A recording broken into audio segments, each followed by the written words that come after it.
Hey everybody, over the past few days I had the opportunity to check out Hand of Fate Ordeals. This is a game that's going up on Kickstarter and is based on the uh, Steam game Hand of Fate, which is a sort of card deck building game where you also have Batman-esque combat. This board game does not have the Batman-esque combat, but feels a lot like the video game. So let's take a look at Hand of Fate Ordeals. Also, just to note that this is a pre-release version, so a lot of the art and pieces will change in the final production, so just keep that in mind as you're checking out the game. Alright, so if we crack open the box, there's actually a lot in here. There's a board, which we'll see more of later, but kind of resembles the play area in the video game. On top of that, you've got player boards here. These player boards correspond to one of 4 players and have art for each of those players. There will eventually also be models for each of those players, though the version I have only has a single model for all the players and differentiates by color. On top of that, you have some pieces to mark events as well as player tokens, which mark your score as well as your health level. And then, like I mentioned, there are models in the game. There are a few different models here. We have one of the player models as well as the boss model, which comes into play in the game with these boss cards, which are kind of elongated tarot-style cards, which represent each boss in the game and differentiate from the normal enemy cards. On top of that, we have the pain cards. These you take when you take damage in battle. We have food tokens and shards. The food tokens are used to move throughout the game, and the shards are used for earning items later in the game. We also have encounters, which are similar to the PC game, as you'll flip them over and different things will happen, and then enemy cards that you can face, which function a lot similar to the bosses. And last but not least, we have quite a few inventory cards. This is a deck building game, so you'll be adding these cards to your deck to give you different abilities, different armor, etc. Once you get it all laid out, it should look something like this. As I mentioned, this is a deck building game. Each player starts out with 10 cards and will acquire new cards by facing encounters and using their income to buy new cards to add to their deck, and this will make their deck stronger and allow them to take on different challenges such as this combat challenge.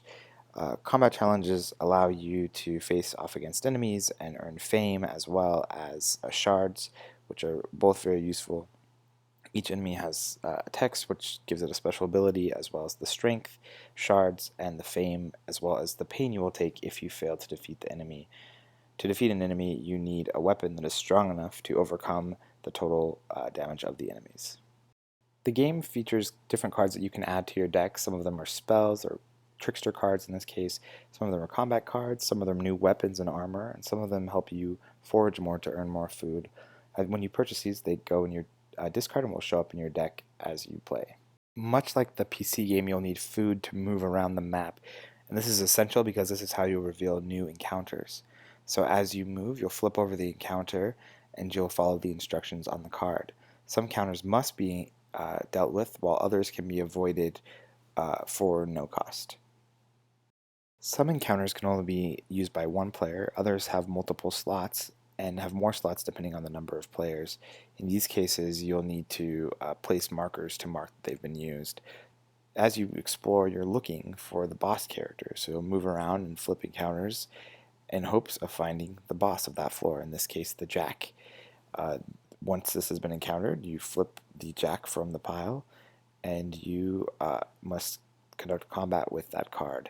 So in this case, the jack has 4 health as well as draws up to 3 strength of minions to fight with him. So this means you draw up cards, not 3 cards, but up until you have 3 or more total strength. So in this case, we'd have to face 8 total strength with a lot of pain coming our way. In this case, you would need to use your weapons and other abilities to reach that number. And if you defeat the jack, you move on to the next floor. So again, there are 3 floors in a full game: the jack, the queen, and the king. At the end of the 3rd floor, the player with the most fame is the winner. I am a big fan of Hand of Fate on the PC, as you know from our previous posts, but this tabletop version is a lot of fun. So far, I've really only been able to play it solo, kind of controlling 2 characters, but it definitely seems like it could have some fun competitive edge. On top of that, the exploration mechanics are really interesting and harken back to the board game, as well as all the abilities and items will be things you're familiar with from the PC game.